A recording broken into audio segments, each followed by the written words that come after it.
Teleislas News was able to obtain statements on the current situation of the Harmony Hill Cemetery, the vaults, the niches, and the state of the cremation chambers.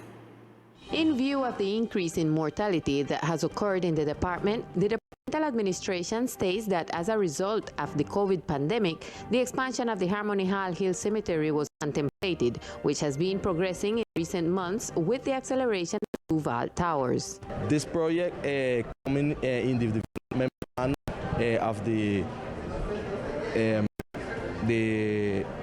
actual government in head of the Governor Harkin Shogreen, and where we have the planning of 3 sections of models of bat, and where is 2 complete circle, 1 in arc or half circle, where we have approximately 270 bats for the use of the community.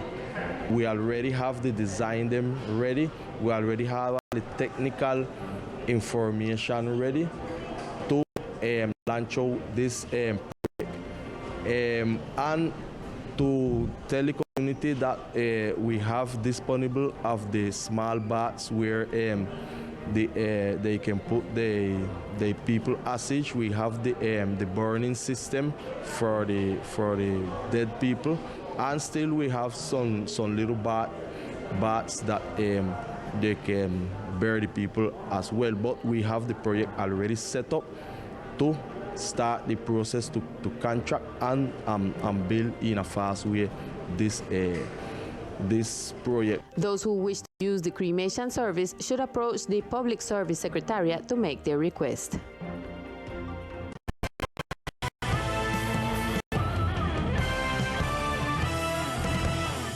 The young man who was shot in a recognized discotheque on the island in the past days died in department hospital facilities. The young man who on Monday, July 11, received a gunshot wound to the neck and who until yesterday was under observation of neurosurgery and orthopedics died in the early hours of the morning today. The emergency coordinator had previously stated the conditions in which the patient had been admitted. A male patient is admitted for presenting a gunshot wound in the right cervical region. The patient is currently in the resuscitation room under continuous caution in regular general condition with stable vital signs. Presenting a wound in the right cervical region and his upper and lower limbs are affected. He is currently under management by neurosurgery and orthopedics specialists. The National Police is conducting all the investigation processes to find the person or persons responsible for this crime. The follow-up to the study in the Departmental Assembly of the Draft Ordinance 021 of 2022, which seeks the creation of a special fund to promote the social and economic development of the island, has begun. This session of the Departmental Assembly was attended by active participation, an open space dedicated to the socialization of this draft ordinance that aims to create, confirm, and organize the special fund to promote the social and economic development of the racial ethnic people. The agenda of the meeting included a space where the racial people present had the opportunity to express themselves before the Departmental Assembly, provide recommendations, and make proposals regarding this draft ordinance. Community members present highlighted the importance of the approval of this draft ordinance for the benefit of the native racial people who inhabit the island and who need special help and support from the departmental government. It is to recall that this project is currently under study and is expected to be approved in the next debates. In our central broadcast, full and complete information on what happened during this socialization will be provided. And the dollar continues to soar. The foreign currency today is above 4,600 Colombian pesos, a situation that experts say will have a strong impact on several products of the family basket. With the increase of the dollar to 4,600 pesos, a value never seen before in Colombia, experts indicate that there will be a rise in imported products into the country, such as fruits, meats, grains, clothes, vehicles, and technological products. The dollar, when it increases in value, as it is a representative currency with a quite important function within our economy. Since we depend a lot on imported goods, this means that when you buy with the dollar as it is now at 4,600, the product starts to become more expensive. A subsistence that managed in dollars affects quite strongly in terms of the transportation issue because of the wharfage. Right now, you can say that the suppliers are full at the moment. As soon as they start to bring new products, these will be at a different value and they will make a readjustment. Although the increase in the dollar will affect some products of the family basket, there are sectors that will benefit. The exchange rate helps the tourism sector since travelers arriving to the country receive more Colombian pesos for their dollars to invest. Hacer el cambio. By making the exchange in Colombian pesos, they will receive many more benefits. They will see everything cheaper.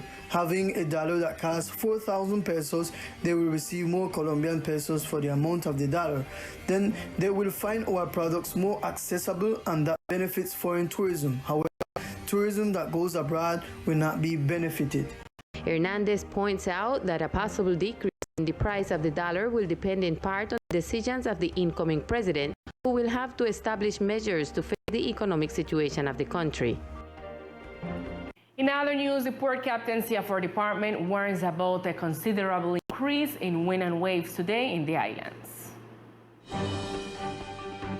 The General Maritime Director warned about the interaction between a high-pressure system with the Darien low pressure located southwest of the Caribbean basin, which is favoring the intensification of trade winds and the gradual height of the waves. Today we are having a significant increase in wind speed and consequently the waves. This is the result of a wave that is passing to the east. These waves are recurrent at this time of the year, generating an increase in wind speed between 20 and 25 knots and an increase in waves between 2 and 5 meters. That is why today are restricted maritime activities in Janiki and Aquarium. Only sailing activities are enabled but for experienced personnel to practice the The captaincy maintains the recommendation that providers and all maritime actors of the island follow the guidelines provided by the entity. Balcoldex held in San Andres a new day of socialization of credit and microcredit platforms. On July 14, Balcoldex was in San Andres to attend the entrepreneurs' interest in a new digital platform for access to microcredit and learn about the direct credit portfolio offered by the bank. The event will be held at the Chamber of Commerce of San Andres in the auditorium of the Bank of the Republic from 9 a.m. to 1 p.m. Actually, we are going to present what are the credit lines and how we operate, but we are also looking to present NeoCredito, which is a digital platform for micro entrepreneurs in the region to know the credit offers they are having. The microfinance companies compare them, choose which is the best financing offer they are having, and the micro entrepreneur chooses which one suits him best.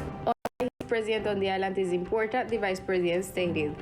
The bank has been engaged in regionalization for several years, and we are presenting this offer in all the departments, and San Andres could not be the exception, taking into account that it has 4,500 micro businesses that generate about 7,000 jobs, and its base is purely of micro businesses. In the last 4 years, Balcoldex distribute yet 1,142 million to micro entrepreneurs in San Andres. The sector that most demanded bank lines of credit were commerce with 3,801 million and accommodation and food service activities with 2,172 million.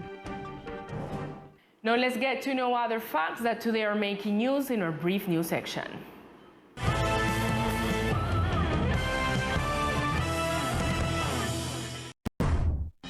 The National Police of the Archipelago Department, through its Prevention and Citizen Education Group, conducted promotion activities for the community to report acts of domestic abuse, as well as dissemination of the hotline for women victims of violence 155, 123, and 141, with the aim of encouraging citizen reporting and the care route in cases such as these, through door-to-door visits and talks by police officers seeking to reduce this crime. On the premises of the Departmental Police Command, the Foundation Friends of the Developed World that are present in the archipelago celebrated the LGBTI Pride Day.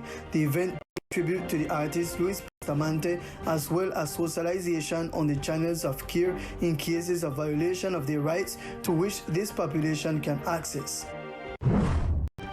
Purpose of increasing community awareness of the importance of parrotfish for the ecosystem of the archipelago, the Seaflower Environmental Education Team of the Coralina Corporation began educational talks with elementary school students from different educational institutions on the island.